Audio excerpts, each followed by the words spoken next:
Hey, good morning, Mortgage Coach. It's Tuesday morning, 9 o'clock. Every Tuesday, we're here to bring value. And I don't think there's ever been a day where there's more certain value than today. I've got my lifelong buddy and mortgage icon, Tim Braheem. What's up, Tim? Hey, Dave. Thanks for having me. Yeah, thanks for jumping in. I love how you look, man. At least you don't have the tank top on this time. It's not tank top weather. Yeah, no, I know. It was almost beanie weather, but it warmed up a little bit. Right on. Before we get into today's interview, which is going to be about prospecting best practices, a couple things I want to shine a light on.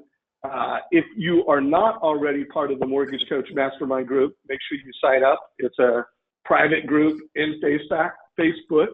I do want to review some of the posts that have come in this morning. We're going to talk about prospecting today, but I want to remind people that calling your past customers and doing annual reviews, that's prospecting. So this interview I did with Rick Shear and talks about how he's getting more purchase leads out of his annual reviews. Make sure you check that out. I just interviewed Mari Smith. She is the queen of Facebook. Must-watch call. So if you're using Facebook to sell, market, build relationships and brand, she is an icon. She was referred to me by Darren Hardy. She was referred by Cindy Ertman. Check out this interview. I'm also doing a Facebook Live with Mari in a couple weeks on the 13th, so check that out. Just got posted this morning, heads up. Robert Stover, who was one of last year's 5 most reviewed folks, has a 15-minute read that just got published on Amazon. So wanted to shine a light on that. Check it out. Let's see what else is going on. We've got our tax laws coming out next week on Monday. We're releasing that. Todd Bookspan, make sure you vote if you haven't already voted on this. Looks like 78 of you just in the past 24 hours have voted. I think no one has said no. But Todd made a suggestion, hey, I got this top realtor, did 550 units last year. Would you like to have them be a guest on our Friday call? So far, the answer is yes. We're currently confirming that agent. We'll announce who it is in a couple of days. And the last thing I'm going to promote before we get into the meat of today's call is I posted this heads up that Tim Braheem's going to be on the call. I had a lot of questions come in via email, via private message, a few via text. I posted some of the ones that Tim and I agreed to tackle today, but I want to remind folks that Tim is part of our community. So even if we don't get to all the questions today, if you have a question for Tim Braheem, post it in this thread, post it on our Facebook page. We may or may not have time for it today, but wanted to give you that heads up. Last reminder, and then we're going to get into the meat, is just reminding you that our LinkedIn profile is pure value. Make sure you're following me on LinkedIn. Make sure you're following our articles. And with that said, Tim, we are 3 minutes into the call. I am going to stop sharing my desktop and start asking you questions, brother. You ready? Sounds great. Yeah. Super. Good. So before I ask the first question, I want to, if someone doesn't know who you are, just let's think it's a new loan officer that doesn't know who you are, because I can't imagine any seasoned pro wouldn't know who Tim Braheem is. But if you could just give us a minute on who Tim Braheem is. Well, I'm a father and I'm a business and life coach at this stage of my career. I'm a work in progress like all of us, continuing to try to get better as a human and as a friend. I'm somebody who's fighting a cold right now, so I apologize in advance if I'm clearing my throat a lot, and you even see me reach for the Kleenex box here a few times and blow my nose. I promise I'll try to use the mute button so as to save you guys having to hear my horn honking. I used to be in the mortgage business for a long time, from 1992 until 2005 as an originator. Was lucky enough to do some great work in the loan business and be in the top 50 loan originators in the country for 8 straight years, but that's a long time ago.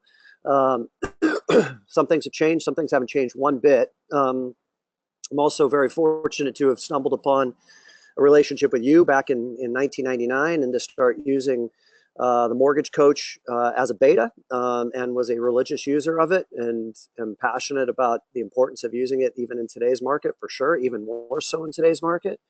And then I built this thing called Loan Toolbox back in 2001 that was a online educational portal for loan originators, and we had about 10,800 loan originators at our peak that were subscribing to our website and learning best practices.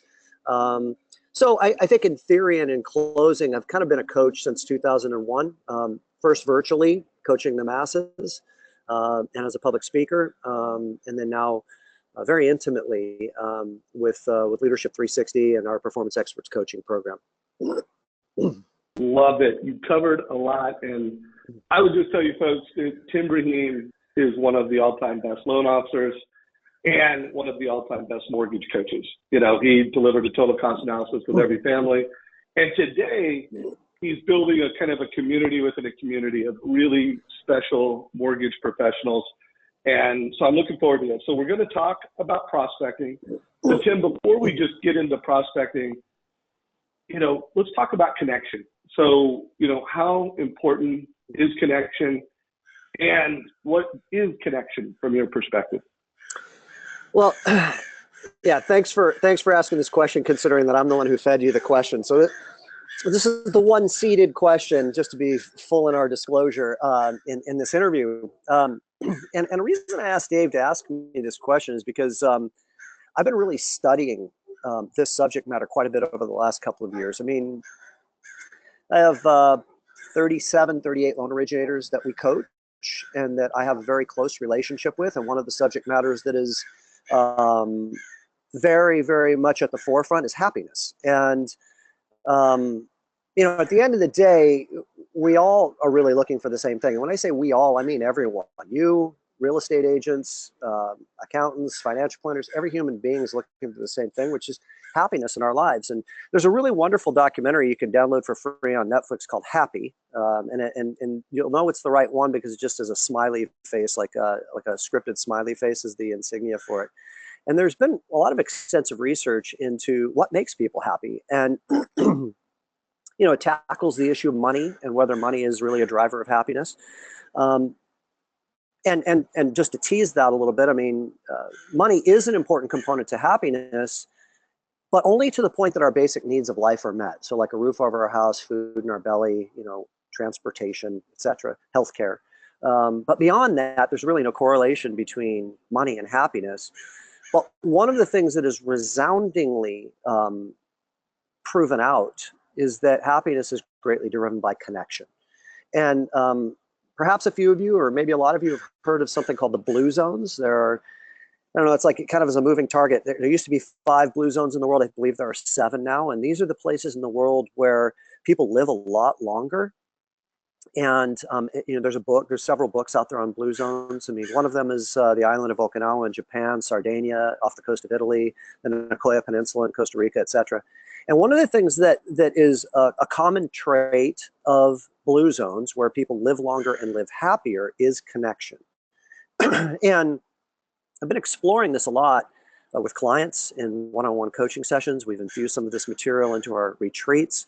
We have a retreat coming up in April with our master's program, and they're all assigned to watch the documentary Happy. And we're going to be doing some work around that and really taking a look at the subject matter of connection and how connected are we really in our lives. And before you think that I'm going off on some tangent, not talking about business, I'm most definitely going to be weaving this into the subject matter of business throughout this interview, because I believe that it has a front and center position as it relates to our business. But the thing that's really interesting is I think that we have a real, you know, public health epidemic that's happening in our society right now, and that epidemic is isolation. And it's kind of interesting because we think that social media keeps us connected, and in some ways it does, but in other ways it actually further isolates us. I mean, we're all hiding behind computer screens and our phones. You can walk down the street, on any given day in any given city, and everybody's looking down at their phone. Nobody's making eye contact. Nobody's connecting with humanity. And, we see this, and not to get too political with it, I certainly don't want to go there, but, we see this with some of the tragedies that are occurring in our society lately at an increased rate, where, we have to ask ourselves the question, like, what is it that's causing some of these people to perpetrate such heinous acts, and take people's lives. And I don't think that there's any argument that we're talking about people that are incredibly unhappy. And when we really look at the subject matter of isolation, people feeling alone, it really has a real negative impact on our experience of life. And what I would offer is that this job that we do as originators is absolutely full on about connection. It's about connecting with our clients. It's about connecting with our referral partners. And it's about connecting with our team. In leadership, this is, most of you are very exposed to Simon Sinek's work. I'm a big fan of his work. I know, Dave, you've interviewed him a few times in this forum. And Sinek talks a lot about it, about leadership being about connection, about being a servant leader, about giving to people in our lives. And here's a really interesting thing about it in closing, is that the more that we give, the better we feel. The more that we give, the line starts to get really blurred as to who's doing the giving and who's doing the receiving. I'm acutely aware of this, and having done a lot of service work over the last 7 or 8 years in different parts of the world. It's like I'm not really clear on who's doing the giving and who's doing the receiving when I'm doing service, because the act of giving to another really fills me and makes my life more meaningful and more joyful. And I intend to weave some of this subject matter into the answers to some of these really outstanding questions that have been asked. And so I just kind of wanted to tee that up because I think it's really important. Well, I'm glad that we started at this level because, here's the deal. Most loan officers, they know how much prospecting they should do. Whenever I pull people, they know they should do more. When I talk to top producers, they're doing it. And, the energy is different. When I talk to a top producer, the quality of the communication is different.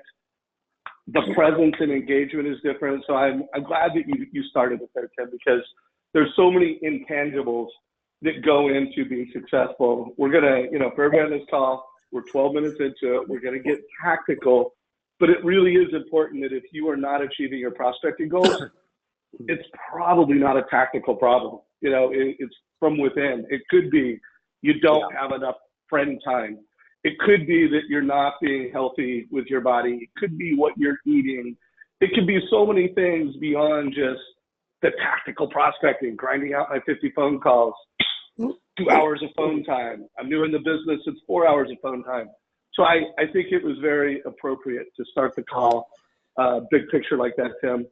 So let's get a little tactical. Dave, real quick, real quick, I just want to add that, I'm just going to pose a question that just popped into my head to everybody. And I think that I know the answer. I think everybody's going to have the same answer, which is what loan originator is more successful ultimately when it comes to this term prospecting, which I have a little bit of a problem with the term prospecting because it feels kind of heavy to me. I'd really like to reframe that to connecting.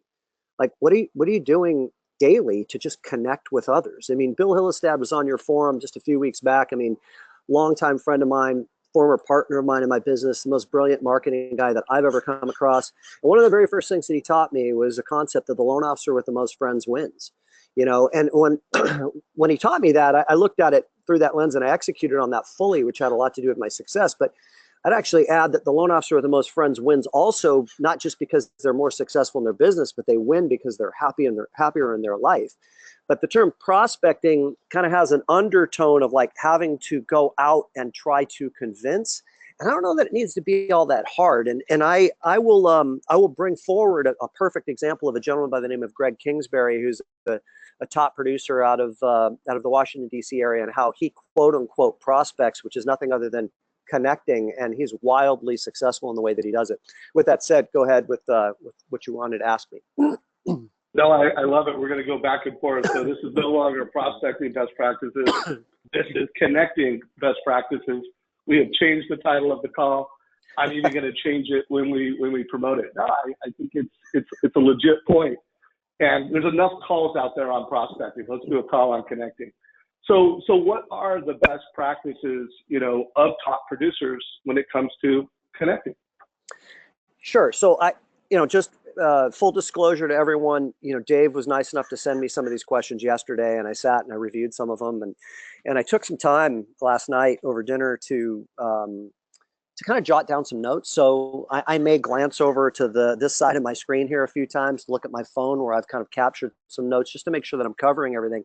And I thought this first question was a really important one. These habits, and I have isolated 9. I'm sure there's more. Okay, so I'm going off of what I experienced as an originator all those years and what I see in the top originators that I coach today.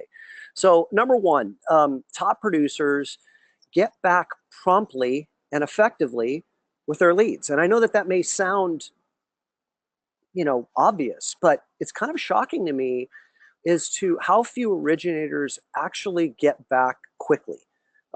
They're overwhelmed. They don't have an effective time management system in place to really manage their hell yeses and their hell nos in their day, to get really clear on where they need to be focusing their time. They get seduced into doing things that kind of lead them astray and off track, mainly getting sucked into their files and firefighting. But one of the hallmarks of all top originators, and believe me, I don't know. I mean, I'm sure there are other people that out there, but I'd offer that I've been around as many top originators as anyone. I mean, if I go back to the days of where, Stephen Marshall and Greg Frost and Jim McMahon and Barry Habib and Jeff Lake and all those folks were originating at a really high level and picking their brains. And then those that I coach now, that is a common thread. They understand very clearly the importance of being organized and effective in staying on top of their leads. So that's number one.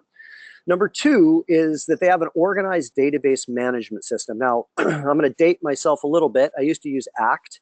Bill Hillestad was the one who introduced me to ACT, and I was really, really good at staying on top of my leads and keeping them organized and moving them to different stages in the lead incubation process. And recently we did a masterminding call a few days ago within the Leadership 360 community. And Greg Kingsbury was demoing. Greg did about 340 loans last year. He's an absolutely terrific guy and a terrific producer. And he was demoing a program that he uses that a lot of you are probably familiar with. It's called Trello. And I really liked what I saw when he was showing it off, because it allowed you to just kind of move people to these different milestone stages in the process of being a lead. So the initial call, what happens after you deliver your initial presentation, moving them into the next stage, which is that of hopefully executing on the mortgage coach, et cetera, et cetera. And once they're pre-approved, incubating them as a pre-approval. But having a system that tracks the different stages and doesn't allow anything to slip through the cracks is vital, especially in today's market. We're going through a very normal process in the evolution of loans that I've seen several times, and I know you have too, Dave, which is when rates start to go up. The purging has not taken place yet, meaning that we have not had a mass exodus of loan originators from the industry yet. There will be price compression initially to fight for business. A lot more originators out there than can be really supported. So people will try to win with rate and these types of activities. And then eventually what will happen is people will start to exit the industry. And then those that have taken a very systemized and professional approach to being a terrific originator and educator, et cetera, will rise to the top. But in the interim, it can get a little bit tough and get a little bit scary for some of you. And all the more reason as to why you need to be highly effective and organized in lead follow-up. They also, one final thought before I get to point 3, is that top originators also really think through. They take a step back from their business and they think through, what do I want to be sending these people? I mean, when they call in, after that initial call, what's the next step? I mean, look at it as an assembly line from the time that you get the initial lead call to the time that they actually find a property. What is your system for adding value, staying in front of them, and creating reciprocity? And by reciprocity, I meaning like earning their business. Sorry about the fire truck that's going by. I'm talking about earning their business on an ongoing basis to where when they do find a home, it's almost an automatic that they're going to go with you. And what's the collateral material you're sending out? Number three, top producers win at prospecting because they're well scripted. Everyone on this call that's ever seen me before knows how passionate I am about scripting, and knows that your batting average is an incredibly important component of your success. Where are you swinging and missing? Where are you losing opportunities? Where are you not separating yourself from your competitor? And what are the words that are coming out of your mouth, and how are you articulating your value proposition? Now is the time, as always, but even more so now, to get really evaluative on your scripting. And I know that there's some, in your archives, Dave, we did that one scripting call a couple of years ago with Danny and Jeremy. There might have been one other person on there, I don't recall, but it's a good call and has a lot of great scripts. Did you want to jump in, Dave? Well, I did want to add that I'm going to go into our YouTube channel right now, grab that link. I'm going to put it in chat. I'm also going to push that into our Facebook group. And I would just tell you, I've done hundreds of calls on scripting. It probably is the number one. And you're right, it's you, Jeremy, Danny Harani, and myself. And so if you're on this call and you've not watched and listened to that interview, highly recommend it. And if you're on this call and you have watched it, I'd recommend that you do it again, but you do it more intentionally. Because just because you watched it, just because you know it, doesn't mean you're doing it. And so I do think, just about everybody can upgrade their scripting. That call was great. And if you do want me to interview anyone else and get some new scripts, like if you feel like something's dated, put a comment below and say, hey, Dave, I think that script's dated, or I would love the script on blank. Communicate, comment, let us know what you'd like us to bring to you, and we'll bring it back. Keep it rocking, Tim. Great. So some of the, one of the nice things about the Leadership 360 community is we have, like I said, like 37 originators that are in that family. And well, I'll tell you, some of the great value that they receive is just from each other and talking about, hey, how are you countering this objection? Or what are you saying to that? So, find a community. I mean, this is a brilliant community that you've assembled, Dave. I really encourage all of you to be sharing with each other what's working for you, because sometimes it's one line, it's just one sentence that you're not saying that can cause one or two extra people a month to say yes to you. And that's a game changer, especially in today's market when everybody's kind of fighting for business. So how are you countering the rate objection script? How are you, how are you counting the in-house lender script? How are you counting the script from the listing agent who doesn't want to meet with you, et cetera? I mean, it's really, really important stuff. Number 4, and this is a big one, and I've been saying this for years and years and years, and I use the Mortgage Coach total cost analysis very effectively in this capacity, is that top producers consistently underpromise and overdeliver. I'm going to repeat that. Top producers consistently underpromise and overdeliver. Now, most originators are caught in the trap of the opposite, which is overpromising and then coming up short. Overpromising and underdelivering. And when you really look at why that occurs, I mean, when you kind of dig underneath and peel the layers of the onion back and ask, why is this happening? It's always out of insecurity. So you think that you have to give someone a time frame that is unrealistic, and you've now set yourself up for failure or put a significant amount of pressure on yourself. It takes a very secure, strategic loan originator to intentionally set up the underpromise and overdeliver so as to consistently exceed people's expectations. That's where referrals come from. That's where customer happiness comes from, and it's proven out statistically, all across the board and all the surveys and research that's done on the subject matter. Number 5, you need to have collateral material that separates you from your competition.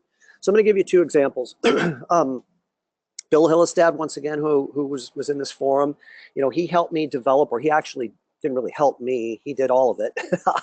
I just set it out, and provided photos and some second set of eyes. But he developed a personal brochure for me back in the mid 1990s. It is still to this day the single most impactful marketing piece that I've ever had. And I would offer, and a lot of originators within the L360 family have developed their own personal brochures. And what I would offer is that in today's day and age, a personal brochure is even more valuable than it was back then, because most people are delivering their marketing via electronic medium. And to put something physically in front of someone every single time that separates you from the competition is important. Now, here's the thing about a personal brochure before I dovetail into video. It creates connection. I learned a long time ago that what was equally important to me getting to know my clients on every single transaction was making sure that I was exposing myself and they were getting to know me. That's where connection comes from, is finding the common denominators between two people, finding a common ground, developing a likability factor. So you should be creating something like that that exposes who you are, what your family looks like, what your hobbies are, what your core values and philosophies are. And my brochure did all of that, and was just wildly successful. And we have originators in the L360 family who've created brochures that are having great success with it as well, which dovetails into the next subject matter, which is video. John Weller, who is in this mortgage coach community and who Dave and I have known for years and years and years, has just recently put together an absolutely terrific promotional video that's 2.5 minutes in length. It's the best I've seen. He paid a decent amount of money for it. When we showed it off in Nashville at our master's retreat back in October, I mean, the whole room was wowed by it. You need to have something that is allowing you, again, to connect with your client, and that also separates you. I mean, if you're thrown into the bucket with any other originator that's out there, you're going to lose a lot of the time to price. But if you have something unique and special about yourself that somebody feels a connection to, that is a game changer. Number 6, top producers provide numbers in writing and education. So this is, right in the sweet spot of this forum. I mean, if you're not on every single transaction doing a total cost analysis, and showing off your knowledge of finance, breaking down the numbers for people, educating them. Barry Habib said a really long time ago, and it was really well articulated, that the ultimate place to be is to have the customer asking themselves the question, what am I going to miss out on if I don't work with him or her? Now, when you think about that, if your client asks himself that question, what am I going to miss out on? Okay, you're gonna have a really good shot. Now, how are they going to ask that question, or why would they ask that question? Well, they're going to only ask that question on the heels of you having taught them something. And that's the beauty of all of the tools that are available within the Mortgage Coach platform. I mean, you have it all in a turnkey way. And providing educational information, rent versus buy analysis, total cost analysis, market breakdowns when there are events in the economy that occur. The person on the other end, once they learn something, is going to be posed with that question: what am I going to miss out on if I don't work with this person? And that's a big shift and a transition in mindset that you want to have occur. Do you want to jump in, Dave? I did want to say something, because I am, hearing this theme, and part of it has to do with being well organized, speed, being at the right place at the right time, and emotionally connecting. When you heard Tim talk about the one before the total cost analysis, it was about the family, knowing who you are as a human being and being emotionally connected. And then he went right into the total cost analysis, which is a way for you to deliver and package your rates and fees in a way that you emotionally connect. So that's part of, there's a science and art for everything that Tim's going through. And I just know it because I've interviewed hundreds of the nation's best loan officers. I mean, literally, I'm on trend to be in over 1,000 interviews, probably about 700-800 interviews. And when I talk to people that close over 100 loans, it's different. Now, obviously, when you start going over 200 loans annually and 300 loans annually, it really starts to be, okay, that person is a leader who knows how to run a team, But everybody who knows how to who can do 100 loans a year, they are emotionally connecting. They're doing almost everything that Tim and I are talking about. And then most of those people, when they kind of, they had that moment where they went from 100-ish to 200-ish, it was a combination of fine-tuning one of the 9, systemizing it so they could do it more effectively, and leading and managing their team to do it. So anyway, Tim, I just wanted to draw some correlation to, so far everything you've done, it's either, organized, speed, emotionally connect in a highly systematic, consistent way. I want to make sure people were connecting the dots on that. At least that's how I'm connecting the dots. Great. You, yeah, that's a great summary. And I want to touch on something you just said that's super important. So thanks for bringing it up. Once you get to that level of production to where, the question begs, well, like, how do I emotionally connect with 30 or 50 leads a month. Okay. I mean, there does come a point in time where, you only have so much time. But, as Sinek talks about, leaders are the people that understand that it's not any longer about them being responsible for the output. They become responsible for the people who are responsible for the output. And what that means is this, is like you will morph into a role, and it's a difficult morphing process for a lot of originators who don't have a lot of training and leadership, which is why we spend so much time on it in our coaching programs, is you morph into a role of connecting with your people who then are responsible for connecting with your clients. Okay, and that's leadership. So, you broaden the net and you have developed a culture and a team mentality and mission of being connectors across the board.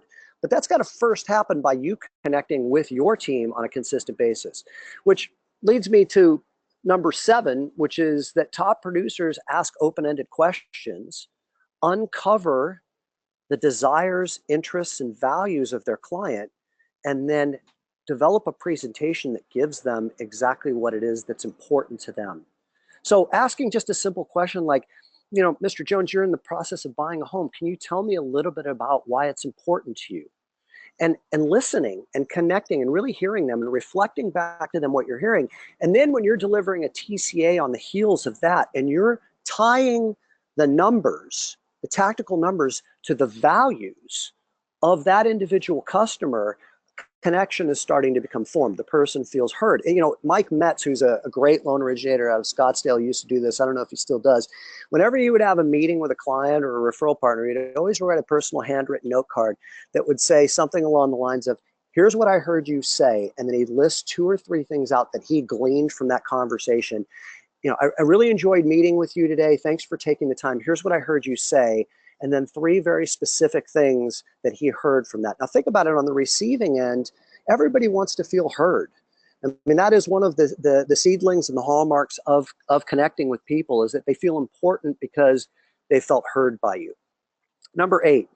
Tim, before you jump, I wanna go back, because the one you just said, I've now spent almost 2 decades building out this mortgage coach community, and the one you just said, the question you just covered, I think differentiates so many loan officers. Like, learning how to create a total cost analysis where you can do it in 5 minutes or less, that's easy. But I find that often the loan officers that, either don't adopt Mortgage Coach, they sign up, they don't use it. They're so used to rate quoting, being like this linear transaction provider. And what they miss is the mortgage coach that delivers a total cost analysis is the loan officer that actually asks the family, what are your goals? Where do you see yourself in 3 years and 5 years? And by the way, they didn't just ask it and check it off the list. They asked it from a heart and a spirit of curiosity. They listened. The family knows that they listened. And then they want to go the extra mile and deliver the total cost analysis, because that's part of how they showed the family that they listened. And so I just wanted to make sure we covered that, because I think a lot of loan officers get lost that, I'm a transaction, I quote rates, I keep my promises and close loans on time. But folks, if you're on this call right now, you're probably a referral-based local loan officer, and you're very aware that Quicken, call it a technology company that does mortgages, has come out of nowhere, actually beat Wells Fargo last year. And I believe we're going to see more change over the next 2 years than we've seen in the previous 10 years in terms of, artificial intelligence, in terms of, in 2 to 3 years, a family will be able to call to get a rate quote, and they won't know whether they're talking to human being or a machine. That's going to be the quality of voice technology. But what Tim just said is you can't replace that. Like, if you ask someone as a human to human, what are your hopes and dreams, and then you deliver something that's customized and personalized, you will never be obsolete. So anyways, I just think that's a super important component. And I also think that less than 20% of the loan officers even do that. And there's a lot of people who say, oh yeah, I asked them what their goals were. But by the way, if I ask you next time you're talking to them, do you remember what their goals are? most less than 20% of loan officers ask the question, remember the question, and deliver something of value like a total cost analysis to demonstrate that they're listening. So sorry for going on. No, don't be sorry. Huge point. No, don't be sorry. And I want to commend you, man. Like, this is the first time we've done this together in probably a year and a half or whatever. I mean, your interviewing skills and your summarizations are really excellent. And you used a word that is such a passionate word of mine, which is curiosity. And I want to just touch on that for a minute. You know, curiosity is one of the linchpins of connection. So if you're going into a conversation with someone thinking that you have all the answers, you know, you're going to be in your head and people are going to feel it.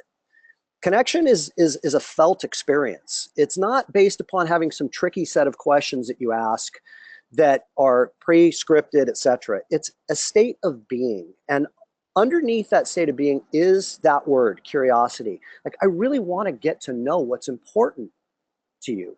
You know, like, I really want to understand who you are so I can serve you. That energy brought into an interaction with another human being is felt by that other human being, and they may not even on a conscious level know why they enjoyed the connection, but they enjoy it. And there's, again, I don't want to go down a rabbit hole, but there's tons of studies on this subject matter. So it is definitely a way of being that we're looking for. Let me scoot through the final two because I know we have more questions here. So top producers, this is a really important one. I mentioned this on our masterminding call the other day, and Caleb LeGrand and a couple of other people were taking some notes on it, which I felt pretty flattered by because Caleb's such a sharp guy. Top producers understand how to use the market movement to their advantage. So, you know, I know that we've had all these rate increases and people are afraid right now, and volume has slowed down in some communities, and that combined with the inventory issues have created some problems. But boy, back in the day, whenever we would have quote unquote bad news in the market, I would use that as good news. And I would offer that you need to be using it as good news today. And here's how you use it. I mean, you know, you got an economic report come out, factory orders do this, and, you know, interest rates go up. I mean, you need to be putting out a video to all of your leads and all of your pre-approved buyers, educating them on what this means. Hey, this is Tim Braheem with First Rate Financial. I wanted to touch base with you. I'm sure you've heard in the media lately that the Federal Reserve is expected to raise interest rates 2 or 3 more times. I want to talk to you about how this will impact you. We have seen an increase in rates of about 0.3% in the last 30 days, which is of course going to have an impact on people's buying capability. And you start to not only utilize this information as a way of displaying your knowledge, but you also use it as a way of educating.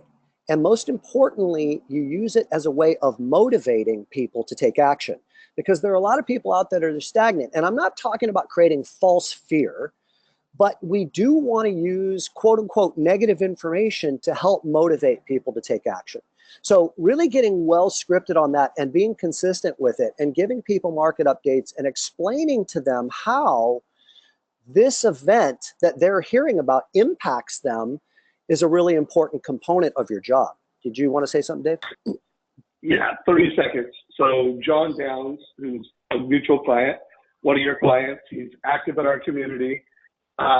He talks about how when delivering the total cost analysis at the point of sale for the pre-approval, because he has a loaded pre-approval funnel, he loves this because he can update the video, it's updated on the client. So I just want to remind everybody, you've got big pre-approval funnels. Creating urgency is important. Make sure you're doing a cost awaiting, like, hey, this is the cost awaiting analysis.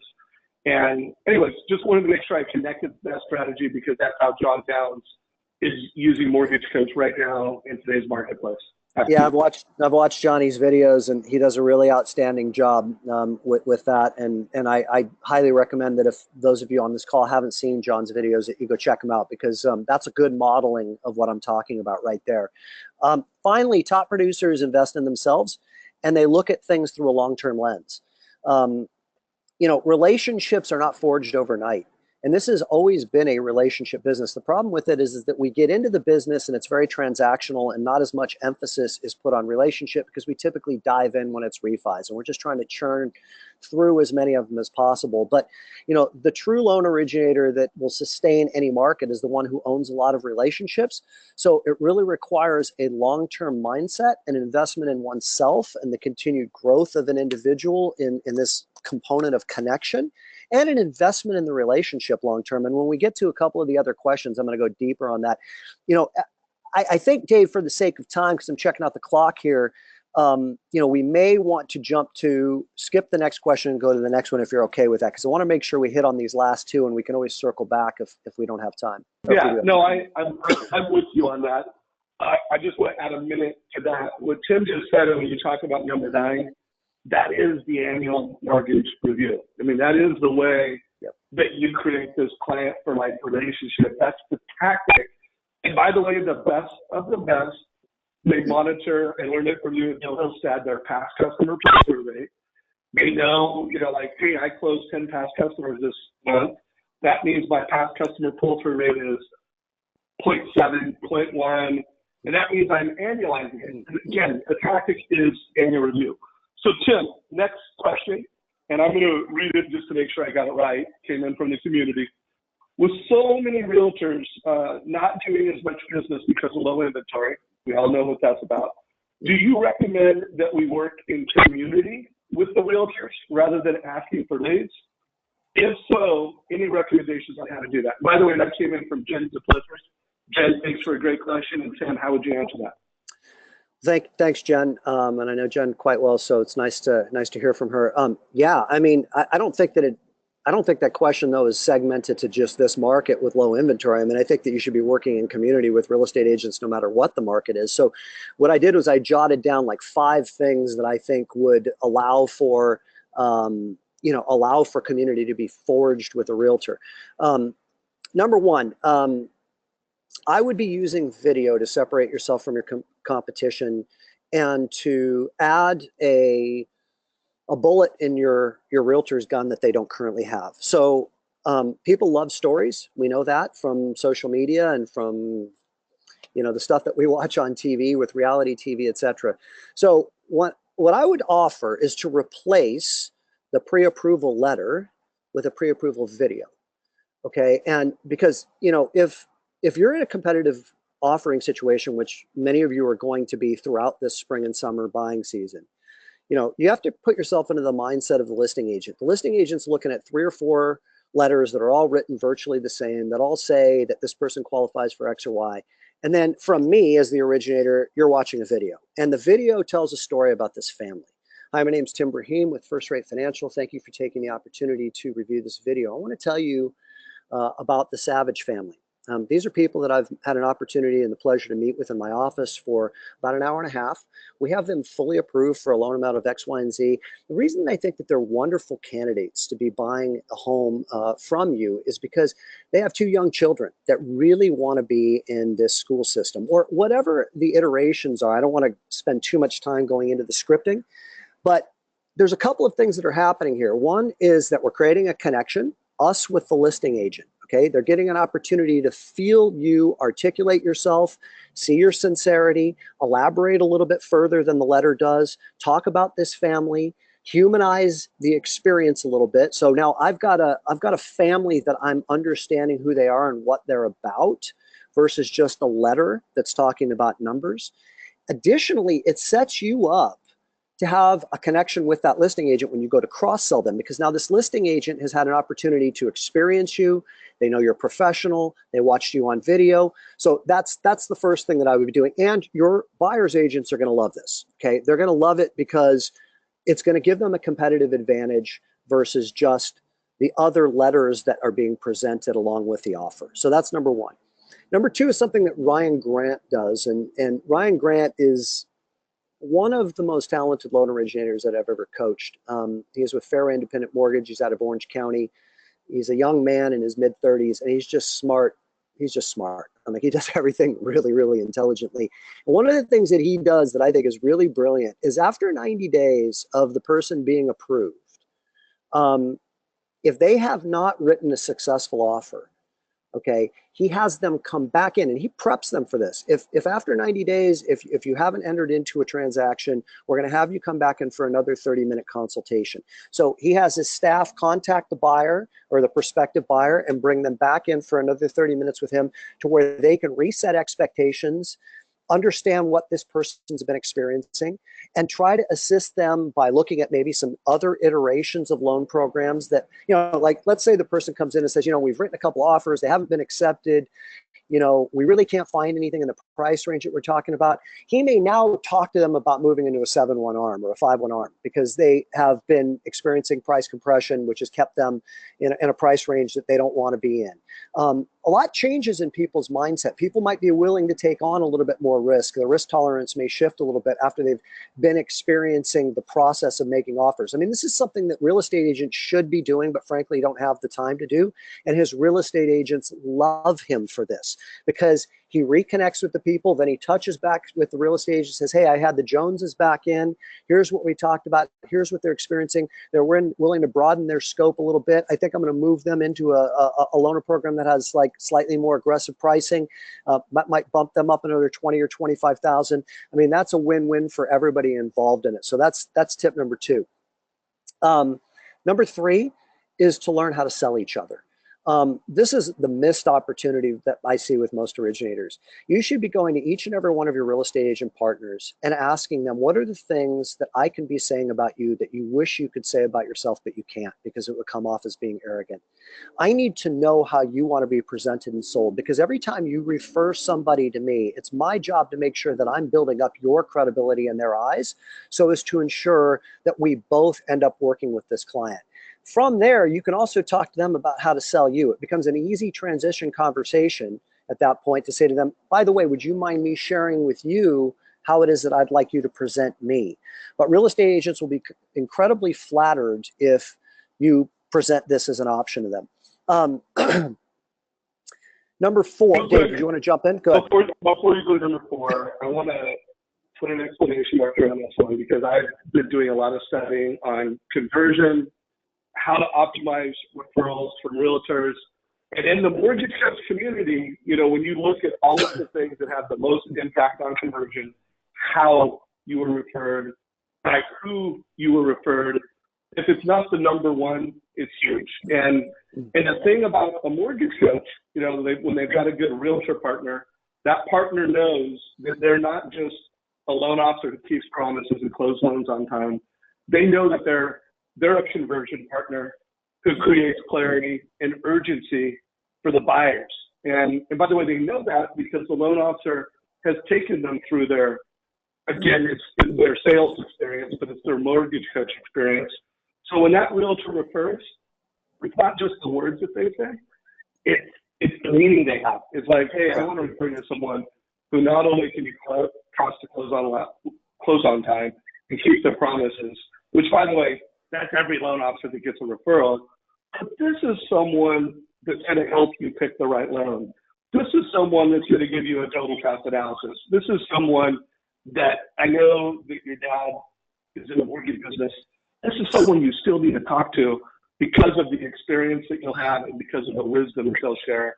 And by the way, I know I'm Mr. Mortgage Coach, but the total cost analysis helps create a different emotional engagement for both the realtor and the loan officer. So I just wanted to put that in there, because not only is that going to get you more referrals, that's going to get you better conversions. Massively important. Yeah, let's jump like one step further with that, because it's so important. So I've mentioned Greg Kingsbury. And this is a guy who has 16 loyal real estate agents. And when I say loyal, I mean, they're as loyal as any realtors I've seen a loan originator have. I mean, these are people who will literally say to a prospective client, listen, I'd like you to call Greg because I trust and respect him and I consider him to be a friend. And if you end up working with somebody else, I want you to know that I'm not going to be responsible for the outcome. I mean, how powerful of an endorsement is that? Now, let's analyze how he got it there. He didn't get it there by doing anything other than connecting. Greg's entire strategy, I mean, those that know Greg, who's John Downs' best friend, by the way, would tell you that Greg's probably one of the nicest guys that you've ever met. I mean, he is just a good human. I mean, this is a guy who cares, he's curious, he listens, he connects. He's really, really good at it. He doesn't have his agenda first. He has one agenda, which is to just make friends. And these 16 people that he gets business from, and he did, like I said, 339 loans, I think, last year, and 90% of it was purchase business, and he gets all of this business from these 16 realtors. They'll go to war with him because he has, over the course of time, connected deeply with them. He socializes with them. He knows their families, and their kids. He knows the realtors' kids' names. He knows their hobbies. He's thoughtful. And this is what I'm talking about when I say that connection is the key. Oh, by the way, his job's a lot more fun than most loan originators that I know too, because he's not working with people in a subservient way. He's in equilibrium with his referral partners because they're just simply his friends. And it's from that place that I think that you'll find that the job gets a lot more fun. So to Dave's point, I like to use the term a devoted lead incubator. So that's number 4, is that in community with realtors, you need to be a devoted lead incubator, meaning that it's your job to be the person that stays in touch with and on top of the mutual leads that you and your referral partners have. Real estate agents have a lot of things to do. Very candidly, they have more to do than we do. You may not realize that, but they've got to meet inspectors of properties. They've got to meet appraisers. They've got to deal with knuckleheads like us who they're waiting for return phone calls from. They got to prospect for new business. I mean, they have a lot of stage property. They have to do listing presentations, write offers, get people in their cars and drive them around for 3 hours. They don't have a whole lot of time left over at the end of the day to incubate leads and stay in touch with people and add value, which is what you need to be proposing to them that you will do in partnership with them. Get them to me early. I'll stay in touch with them. I will make the emotional connection.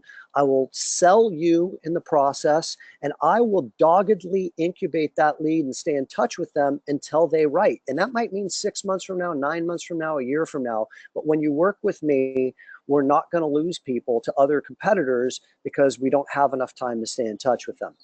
And if you say I don't have time to do all that, Tim, I guess my question would be, what else do you have time to do? Because that's probably the only that's the number one important thing in your job description is lead follow-up. So, just very directly, you got to make the time for that. Lastly is the annual mortgage planning review.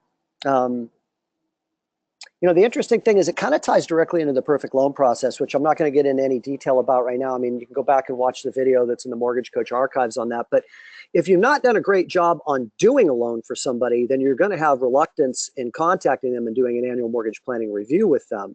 But if you have done a great job, then it's a very easy conversation because you're just touch base with somebody who, reveres you and appreciates the job that you did for them.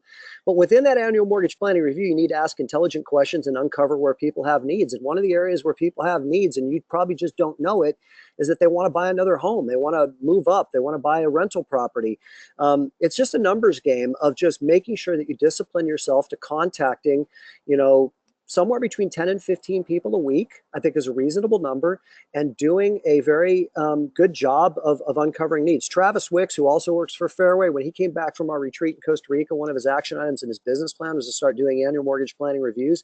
In January of 2017, so a little over a year ago, he made $80,000 just from doing annual mortgage planning reviews and was able to refer out a couple of people. It's really not rocket science. It's just a matter of making it a priority and disciplining yourself to doing it. And the more you do it, the better you get at it. Did you want to say something, Dave? Yeah.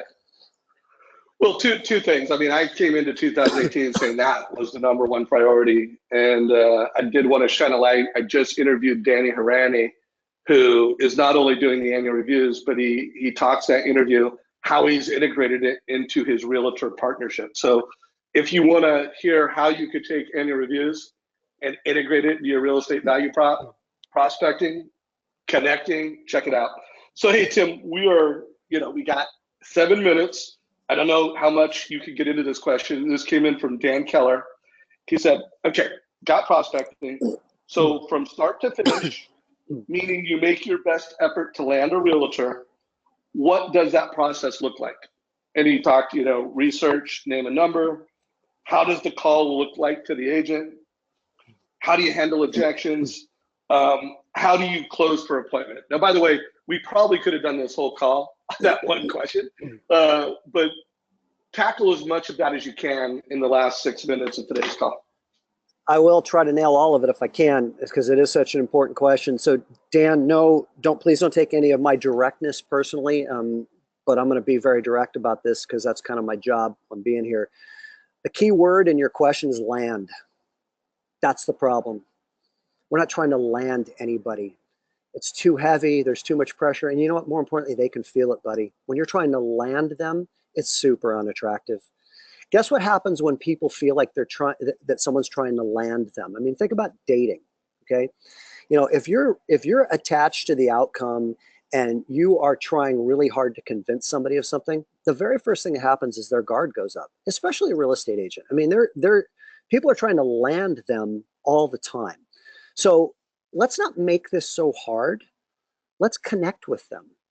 We don't even know if we like them for at least the first 3 or 4 coffee appointments. Why would we be trying to land them? You know, this should be an exploratory process that invokes curiosity within you. As Dave said earlier, I'm not sure if I want to work with this person, but I'm curious as to whether or not they'd be a good fit. We have such a short-term thinking mechanism of like, we've got to get like this person on this appointment to say yes to us, that it completely contorts our entire approach and the energy that we carry into the appointment. And it puts a lot of pressure on ourselves. So that's the first part. Can you go ahead, Dave, and just read me now? Step 2 is about research, I believe, right? Yeah, it was research, you know, some scripting. Remember, we may have some new loan officers on this call that just need a little bit of help on what to say when I call them. So those two, and then I'll see what's left. It's, you know, whether you're new in the business or not, it's still about connection. So yeah, research, I mean, that's the beauty of today's world, right? Is that you can do a lot of reconnaissance on an individual before you even meet with them. So Bill Hillestad talked a little bit about this in your recent call with him, and I really hear everything that he had to say. Let's not make this so hard. Let's find common denominators. Who are you in the world? What are your hobbies? What are your likes and interests? And do research on real estate agents that have common interest as you, and lead with that. You know, a script or to make the call easier is just simply to say something along the lines of, you know, I've heard a little bit about you. I realize that you're a real estate agent and I'm in the mortgage business, which is a unique fit. But more importantly, the thing that I noticed about you and looking you up on Facebook, et cetera, is that we have several things in common, and you list those things off. And, you know, I'd love to get together with you for a cup of coffee and just get to know you a little bit better and understand a little bit more about you and how you work and see if it feels like a good fit. But take the pressure off of you having to sell yourself on why you should be the lender of choice. It doesn't really work that way. I mean, occasionally you're going to get a realtor in one appointment to send you business, but more often than not, you're going to walk away from that interaction feeling very frustrated because they've had their guard up the whole time. Looping back to Greg Kingsbury, I mean, it's just really interesting when I interviewed him in our masterminding session within the L360 program, and I asked him, like, you know, how does the first appointment go for you? The first appointment for him is exactly the way that the first appointment was for me after I finally figured it out. And believe me, it took me about 5 or 6 years to realize this isn't about me trying to close somebody or having some fancy script. This is about me connecting with them. He simply goes in and just asks them questions about themselves. How many kids do you have? What do you like to do? What do you love about real estate? Tell me about what it is that you know, what do you like to do on your weekends, etc. And then he just leaves the first appointment, not telling them anything about himself. I mean, if you want to go in with some pre-prescribed strategy where you say all of the great things about yourself and what you have to offer in the first, you know, meeting, good luck. They've heard it all. Okay. And connection is not being formed. I can promise you that. They're going to be putting their guard up. They're going to have an iron wall in front of them.